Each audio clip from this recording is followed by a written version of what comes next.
నమస్కారం. బీఆర్కే భక్తి ఛానల్కి స్వాగతం. నేను మానస.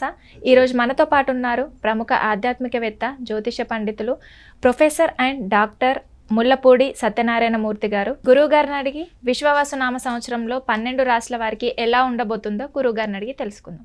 నమస్కారం గురువుగారు. నమస్కారం మా మానస. గురువుగారు, విశ్వవాసు నామ సంవత్సరంలో మీనరాశి వారికి ఎలా ఉండబోతుంది? వారి యొక్క ఆదాయం గురించి, రాజపూజం గురించి కూడా తెలియజేయండి. జుమ్జామ్గా ఉంటుందమ్మా.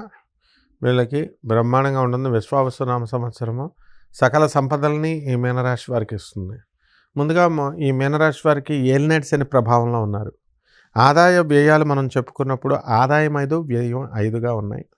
అలాగే రాజ్యపూజ్యం 3, అవమానం 1గా ఉంది. కాబట్టి ఎక్కువ గౌరవింపబడతారు. ఫ్రెండ్స్కి విపరీతమైనటువంటి వాల్యూ ఇస్తారు. బంధువులకి ఎక్కువ వాల్యూ ఇస్తారు. చక్కగా వాళ్ళని మంచి మంచి కూరలతో భోజనాలు చక్కగా మంచిగా చూసుకోవడం అనేటటువంటివి జరుగుతాయి. అయితే ఆర్థిక ఇబ్బందులు ఏలినాటి శని జరుగుతుంది కాబట్టి కాస్త ఇబ్బంది పడాల్సినటువంటి అవసరం ఉంది. అందువలన వీళ్ళకి ఏం చేస్తారంటే ఆ డబ్బులు ఖర్చు అనేటటువంటిది ఎక్కువ ఉంటుంది. అయినా లెక్క చేయరు. ఆదాయాన్ని మించి వీళ్ళు డేర్ చేస్తారనమాట. అప్పులు చేసైనా సరే కమాన్ జూమ్జామ్గా ఉండాలా అని. అలాగా ఈ మీనరాశి వాళ్ళంతా కూడా ముందంజలో ఉంటారు. అండ్ వీళ్ళ పాత లవర్ ఎవరైతే ఉన్నారో వాళ్ళు ఇంటికి వచ్చేసి కూర్చుంటారు. అందువలన వీడి బ్రతుకు బస్ స్టాండ్. వీళ్ళ ఆవిడ వీళ్ళని తన్నడం గ్యారంటీ అనమాట మీనరాశి వాళ్ళని. కాబట్టి ఎట్టి పరిస్థితుల్లో కూడా పాత లవర్ని కెలుక్కోకూడదు. ఈ మీనరాశి మగవాళ్ళు జాగ్రత్తగా ఉండాలా. అలాగే ఈ యొక్క విద్యార్థులు ఎవరైతే ఉన్నారో వీళ్ళ చదువు పోయినట్టే. వీళ్ళు సరిగ్గా చదువుకోవాలి జాగ్రత్తగా. ప్రేమ వ్యవహారాల్లో వీళ్ళు మునిగిపోతారన్నమాట. వాట్సాప్ చాటింగ్లు ఇవి వీటిల్లో.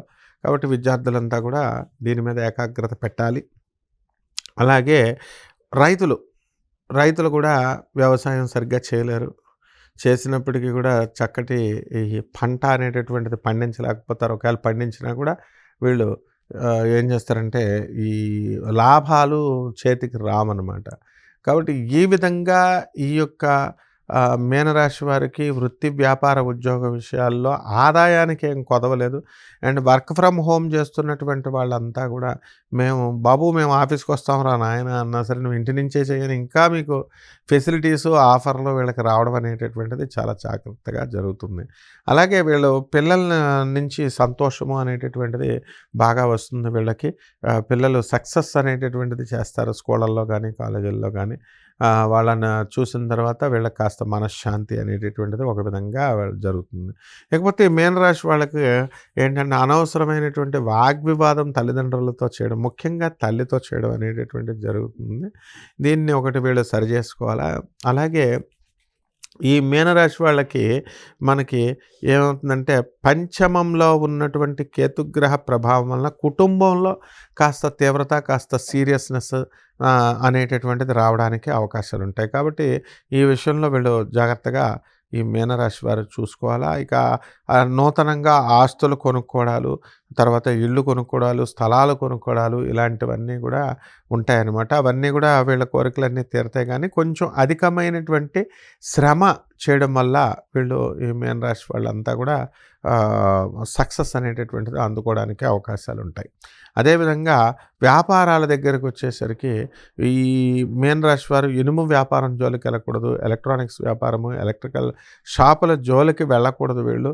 అందువలన ఏం వ్యాపారాలు చేయాలంటే అంటే చక్కగా హోటల్ ఇండస్ట్రీ, తర్వాత బట్టల షాపులు, తర్వాత హాస్టల్స్, ఇలాంటి బిజినెస్లు, కూరగాయలు, పప్పు దినుసులు, ఇలాంటి డిపార్ట్మెంటల్ స్టోర్స్ పెట్టుకోవడము ఇలాంటివన్నీ కూడా జరుగుతాయి. అలాగే మీడియా రంగంలో ఉన్నటువంటి వాళ్ళకి ప్రమోషన్స్ రావడానికి అవకాశాలు ఉంటాయి. జీతభత్యాల విషయంలో ప్రైవేట్ ఉద్యోగస్తులకు కూడా యాజమాన్యాలు గుర్తించి వీళ్ళందరికీ కూడా ఈ శాలరీస్ని ఎన్హాన్స్ చేయడానికి అవకాశాలు ఎక్కువగా ఉంటాయి.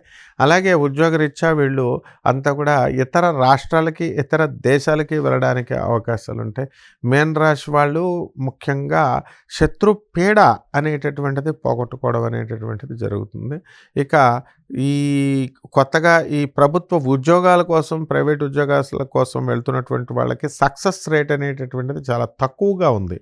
ఇంకా గురుబలం పెరగాల్సినటువంటి అవసరం ఎంతైనా ఉందమ్మా.